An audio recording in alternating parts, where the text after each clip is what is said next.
जो ख्रीस्टियन भाई माने मते कहउचंती जे तोर औकात कौन तू जने बड़ो यूट्यूबर नुह तू जने आदिवासी तू कौन टा ताड़ी पकेबू आम मानकर तो तम मानक पई पदे हेई थाई पारे मु कौनसी बड़ सेलिब्रिटी नुह हेई थाई पारे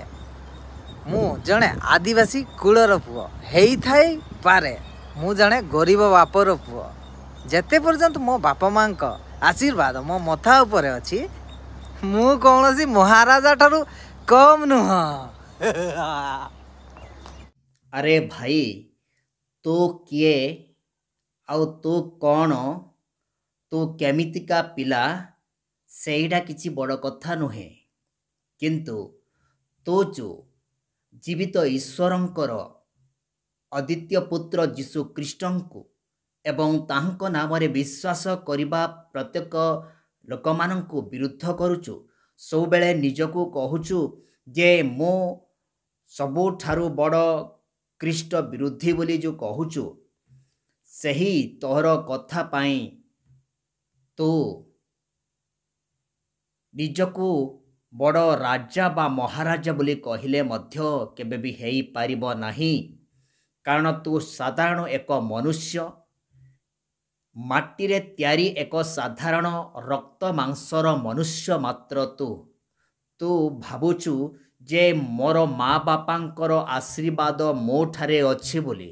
मो उपरे मोर माँ बापांकर आशीर्वाद अछि बोली तू भावुचु किंतु प्रकृतरे तोर माँ बापांकर आशीर्वाद तो ठारे नाही बरं तोर माँ बापा माने तो पाई बोली से माने वर्तमान दुखरे भारग्रस्त होई पड़िचंती दुखग्रस्त अछंती कारण तू जो प्रकार कथाभाषा करुचु ताहा तोर माँ बापांक पाई गोटे दुखर कारण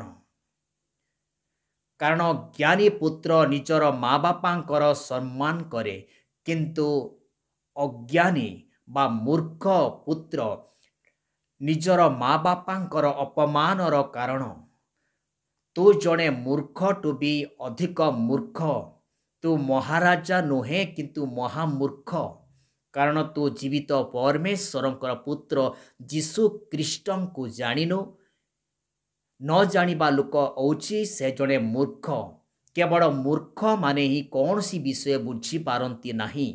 तू बुझी पारुनु जे तू जड़े माँ बापांकर आशीर्वाद घेनी बंचिबा व्यक्ति बोली केबेले चिंता करिबा बा तो भाविबाटा भूल अटे कारण जो माने माँ बापांकर आशीर्वाद घेनी जीवन यापन करती से माने ए प्रकार कथाभाषा करती नहीं मात्र जो माने माँ बापांकर आशीर्वाद घेनी जीवन यापन करती से मानकर मुख बाजिया से मानकर जीवा सब बड़े प्रेम शांति आनंद आ समस्तंकर मंगलदायक वाक्य प्रचार करे बा कथा कहे किंतु तू तो सब बेले तोर जीवरे सबु बेले विष अच्छी नाग सर्पर विष अच्छी तोर जो पाटी सेटा होची गोटे विषर डब्बा विषर गोटे कोल तोर हृदय होची संपूर्ण विषमय तोर हृदय भितरे केवल हिंसा क्रोध राग प्रतिशोधर निया रही अछि किंतु सही प्रतिशोधर निया दिने तते ही जड़े पाउंस करदेव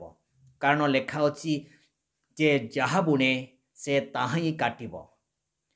आउ जेमिति से आचरण करे तार आचरण अनुसार ही ताकू फल मिलिब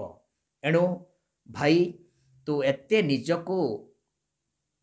बड़ मने करी ए प्रकार अहंकारर कथा कहिबा ठीक नहीं वर्तमान समय अच्छी गोटे सान भाई हिसाब रे मो तते अनुयोग करुची तू मन परिवर्तन करे तू शांति रे प्रेम रे समस्तंक सहित भल भाव जीवन यापन करने को शिखे तू ख्रीस्टान हेबू न हेबू सेटा अलगा कथा किंतु कम से कम गोटे समाज रे केमिति बंचिबार अछि गोटे मानव रूप रे जन्म ग्रहण करिथिबारु गोटे मानविकता हिसाब रे गोटे समाज रे केमिति जीवन यापन करिबार अछि କେମିତି କଥାବାର୍ତ୍ତା କରିବାର ଅଛି ତାହା ଟିକେ ଶିଖେ। କାରଣ ମୁଁ ଅନେକ ଦିନରୁ ଦେଖି ଆସିଛି ଯେ ତୋହର କଥାଭାଷା ଠିକ୍ ନାହିଁ। ଏ ଭାଷା ଭଦ୍ରମଣ୍ଡଳୀମାନଙ୍କରେ ଆଦୌ କାମ ଦେବ ନାହିଁ। ତୁ ଯେଉଁ ପ୍ରକାର କଥାଭାଷା କରୁଛୁ ତାହା ହେଉଛି ଦୁଷ୍ଟମାନଙ୍କ ମଣ୍ଡଳୀରେ, ଚୋରମାନଙ୍କ, ଡକାୟତମାନଙ୍କ ମଧ୍ୟରେ ଏ ସମସ୍ତ କଥା ଚାଲିବ। କିନ୍ତୁ କୌଣସି ପ୍ରକାରେ ଭଦ୍ରମଣ୍ଡଳୀରେ ଏ ପ୍ରକାର କଥା କେବେ ହେବ ନାହିଁ। ତୋର କଥାରେ ଧରାପଡ଼ୁଛି ଯେ ତୁ ତୋର ମା ବାପାଙ୍କୁ ଅମାନ୍ୟ କରି, ନିଜର ସମାଜକୁ, ନିଜର ଗାଁ ଲୋକମାନଙ୍କୁ ଅମାନ୍ୟ କରି ତୁ ନିଜ ଇଚ୍ଛାରେ ଅହଙ୍କାରରେ ଜୀବନଯାପନ କରୁଛୁ। କିନ୍ତୁ ଏ ପ୍ରକାର ଆଚରଣ କରିବା ଠିକ୍ ନାହିଁ। ଯେତେବେଳେ ତୁ ଗୋଟିଏ ମଣିଷ ଜନ୍ମ ନେଇଛୁ, ମଣିଷ ପରି ଜୀବନଯାପନ କରେ, ପଶୁ ପରି ଜୀବନଯାପନ କରିବା ଏଇଟା ଠିକ୍ ନାହିଁ।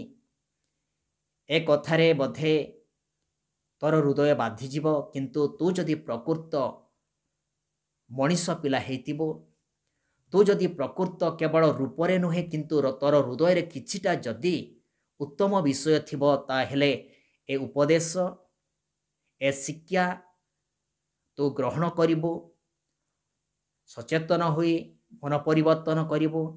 ଆଉ ଭଲରେ ଜୀବନଯାପନ କରିବାକୁ ତୁ ଶିଖିବୁ। ଏହା ମୋର ବିଶ୍ୱାସ, ଭରସା। ପ୍ରଭୁ ଯୀଶୁ ତମକୁ ଆଶୀର୍ବାଦ କରନ୍ତୁ। ତମ ଜୀବନରେ ସବୁବେଳେ ମଙ୍ଗଳ, ଶାନ୍ତି, ଅନୁଗ୍ରହ ବର୍ତ୍ତୁ। ନମସ୍କାର ଭାଇ।